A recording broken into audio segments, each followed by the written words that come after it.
Welcome back to Hardware Unboxed. Today we're looking at the LG Gram, which falls into my favorite category of laptops, high-end, slim and light machines.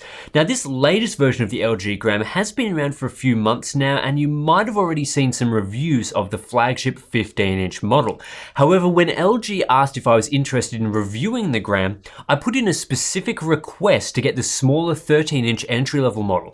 After all, a lot of buyers are interested in the cheaper configurations, and the 13-inch variant sounded more compelling to me.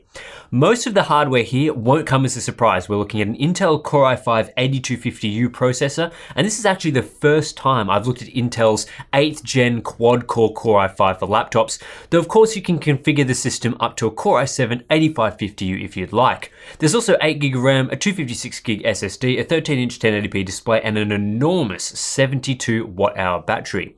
All of this will set you back a touch under $1,000 or thereabouts through Amazon.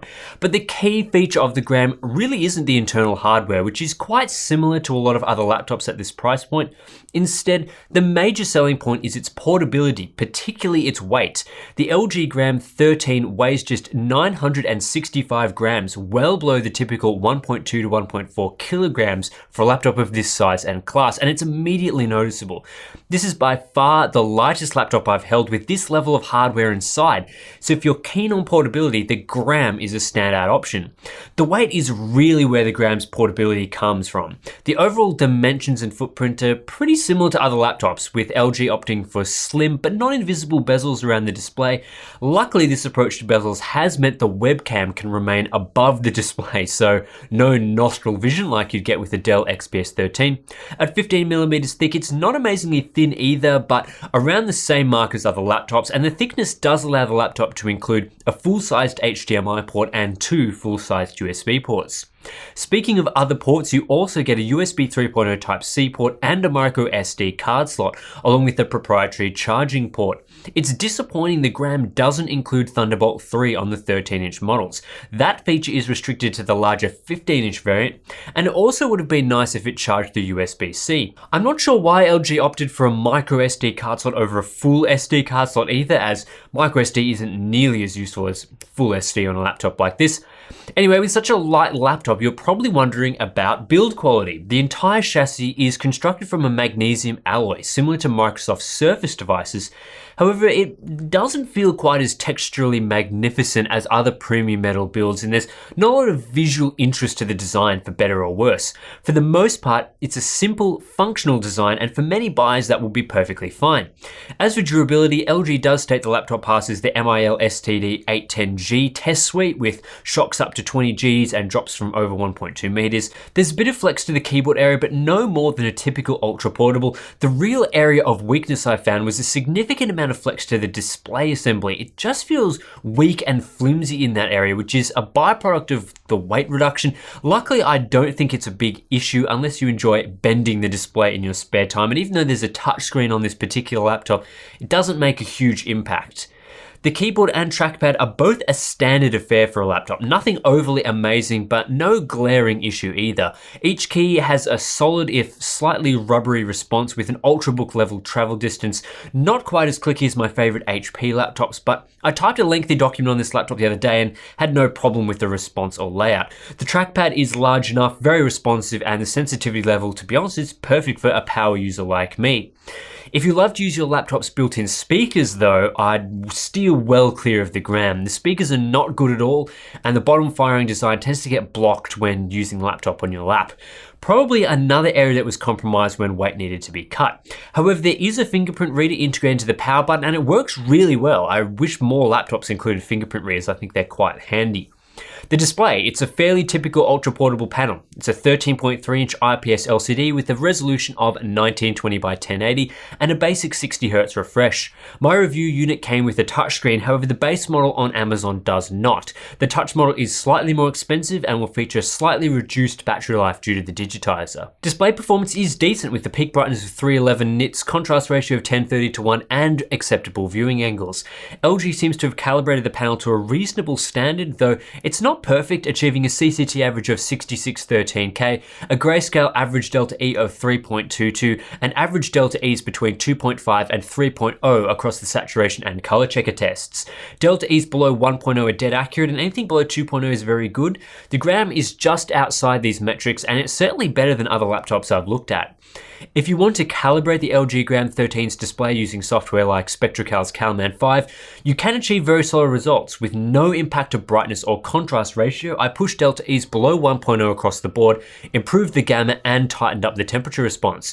That's about as good as you could hope for this sort of display, and through maintaining 98% sRGB coverage, images still look fantastic. If you have an LG Gram 13 and you want the ICC profile I generated for this laptop's display, that's available over on our Patreon page.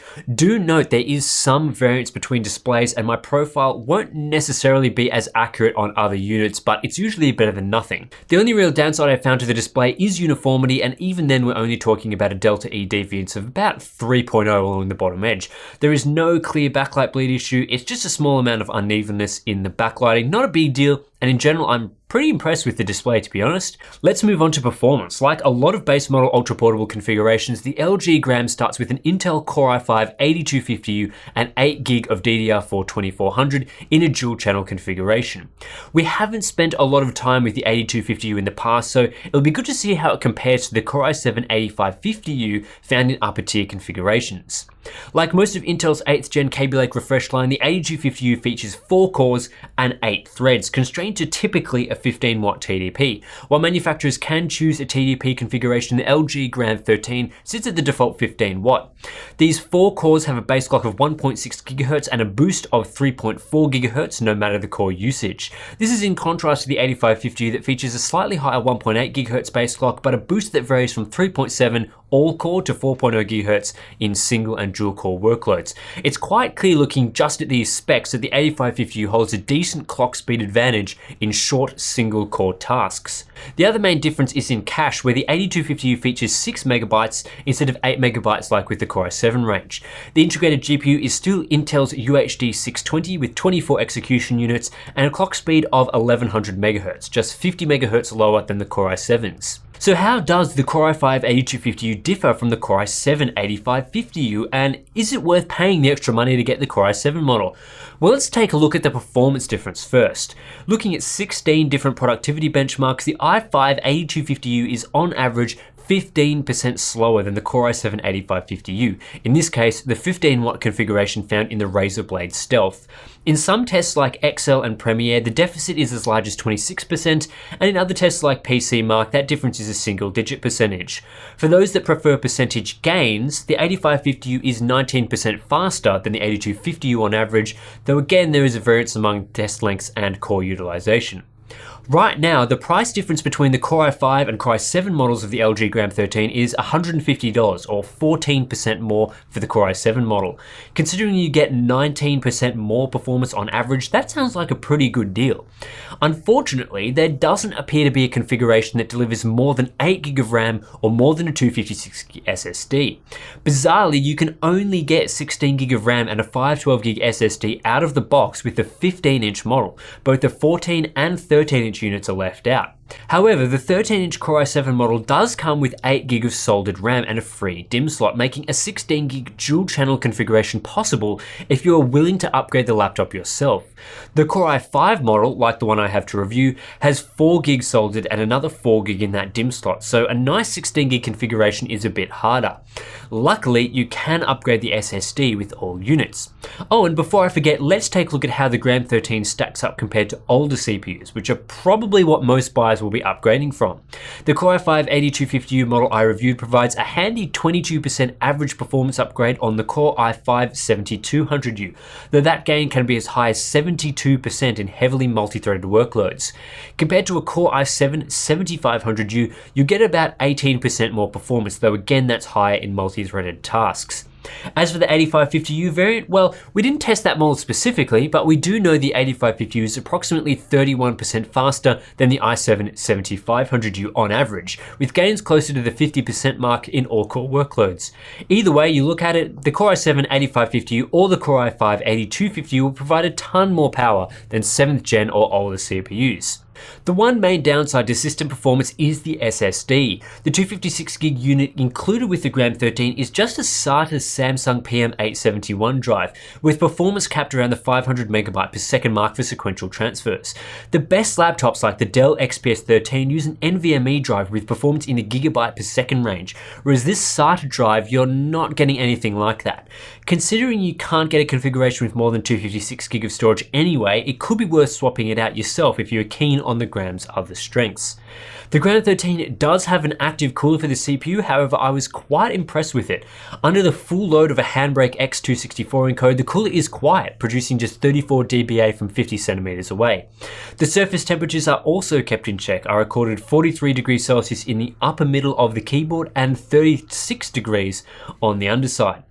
One of the areas I was most interested in is battery life. With a 72 watt-hour battery inside the 13-inch model, the Gram 13 is loaded with more battery capacity than most competing laptops, which typically top out around the 50 to 60 watt-hour mark. The touchscreen included with my review unit will sip a bit more power than the base model without touch. However, I was still expecting very good results from the Gram. And across the battery tests I ran, the Gram delivered. Battery life was either at or near the top of the charts in every test, delivering some of the best results I've seen from the past couple of generations of laptops I've tested.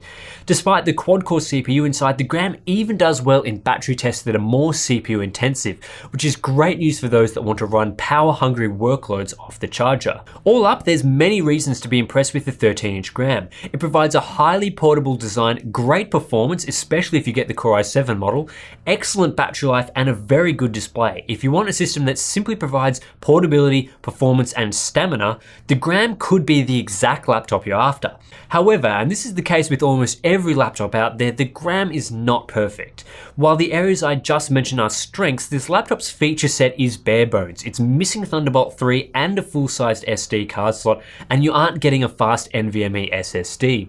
While the laptop is upgradable, out-of-the-box configurations are limited to just 8GB of RAM and a 256GB SSD.